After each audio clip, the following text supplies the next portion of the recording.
Unlike the NFL, we won't bury the lead. Trevor Lawrence is not generational. And before all Jaguars fans fly to the comment section and light me on fire, hear me out. We first pointed this out on September 25th. We did not know he would be a Jaguar. We doubled down on this the day of the Ohio State playoff game. We told you what to look for, and then you saw it in the game. We tripled down on this before the draft process, saying that Trevor Lawrence is our quarterback 4. 3 and 4 ranking being debatable. We haven't wavered. And while some people will accuse me of making this a try-hard clickbait storyline, I think the opposite side of the coin is the clickbait try-hard storyline. Calling Trevor Lawrence generational doesn't check out on film.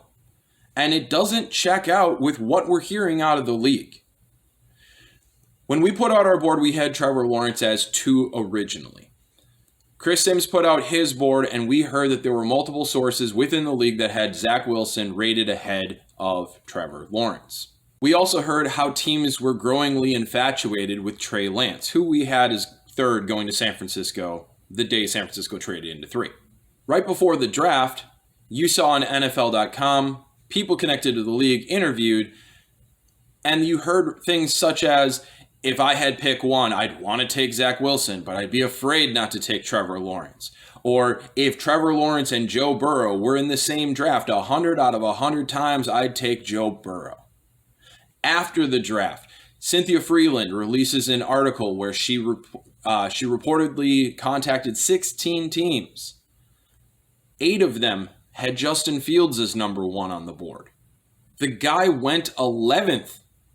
And apparently 8 teams out of the 16 polled had Justin Fields ahead of Trevor Lawrence at number 1. So we have a handful of teams that have Zach Wilson 1. We have 8 teams that have Justin Fields 1. We have a league that's infatuated with Trey Lance. Are we to believe there are 4 quarterbacks in this draft that are generational? Once in a generation quarterback, generational. 4 of them in the same year. That's impossible. It absolutely defies the definition of what generational means. Yet you're still handed that line. Yet you're still told he's generational. The league disagrees. The film disagrees. He's generational. Where is the storyline coming from? The fact of the matter is we have a number of quarterbacks on that level 3 tier, Mac Jones on that 3-4 level. Those are quarterbacks who are middle of the road, 12 through 24 in the NFL quarterbacks. Quarterbacks that depend on their scheme fit. Quarterbacks that depend on their surrounding talent to elevate their game. And they were all pushed to the top of the board because people are worried about next year's class, quarterback scarcity, and we've seen through the years how quarterbacks get overdrafted consistently. Which brings us over to the most important part for every level 3 quarterback. How does he fit his scheme? Well, the Jaguars scheme has been a very difficult one to figure out. Urban Meyer, we have never seen him in the NFL. Darrell Bevell, we've seen, and that's concerning.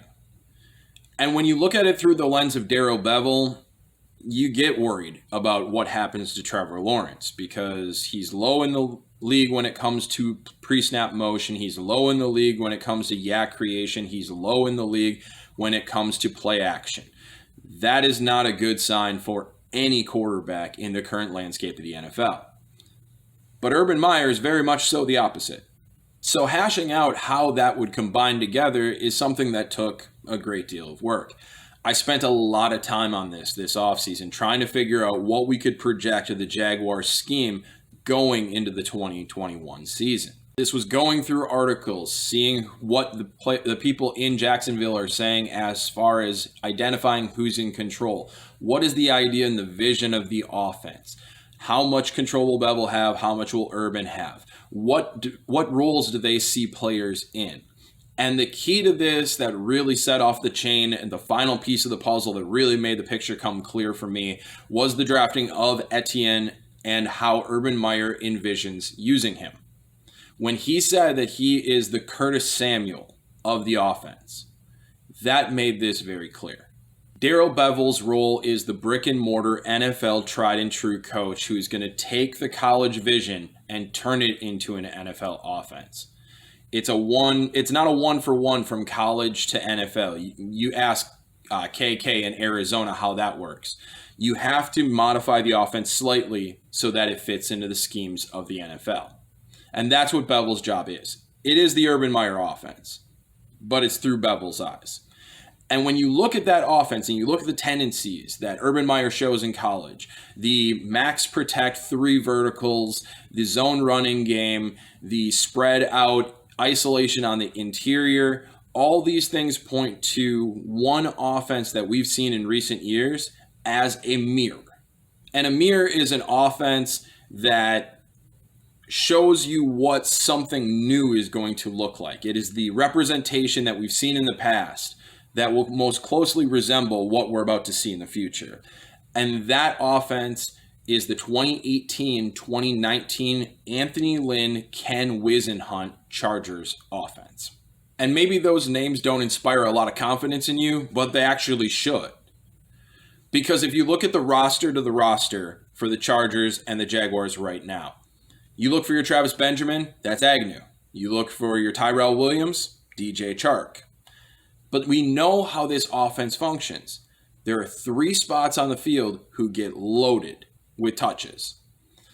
You look at the tight end room in Jacksonville, and you see that it's not very inspiring. But that's because the tight end is often used as a 6th blocker, is used as a chip and release outlet. It's not a big functional role in the offense. The roles that are huge for this offense are Melvin Gordon, Austin Eckler, and Keenan Allen. The Melvin Gordon role gets split between Robinson and Hyde. The Austin Eckler role is Etienne's. And the Keenan Allen role is going to be a little bit different because there's a Mike Williams and Keenan Allen role in this offense. Keenan Allen had so much snap dominance that he was the primary one and the primary slot. I don't expect that to be the case in Jacksonville, with Marvin Jones being the primary on the 1, but Shenault being the primary in the slot. So you kind of take those 2 positions that are so dominated by Keenan Allen and the Chargers and you split it. The pieces that Jacksonville needs to run this offense, check, check, check, right off the list. They have all the pieces that they're looking for to run this Whisenhunt style offense. And most importantly is that this is extremely quarterback friendly. This is a good fit for Trevor Lawrence. The offense has the stability of the easy open outlets. The offense has the ability to push you deep and maximize the big arm that he has and the deep ball capabilities that he possesses. It gives him the extra protection that he needs. And with the stretch in the play action game that Urban Meyer's offense shows, this is going to open up those interior windows so that the vision and the anticipation over the middle of the field doesn't become such an issue as it would in other offenses. This is a good fit. So even though I disagree with the placement of Trevor Lawrence and I disagree with the pick value of Etienne, you're looking at a situation with Etienne, much like Clyde Edwards-Helaire, where it's a perfect fit for the scheme and he's going to be put in the proper role. That's how you save a pick that has a questionable value on it. This offense focuses on getting that Eckler player into open space so that they can create in a stretched out field. Creating an open space is the calling card of Etienne. And at least they will be using him right.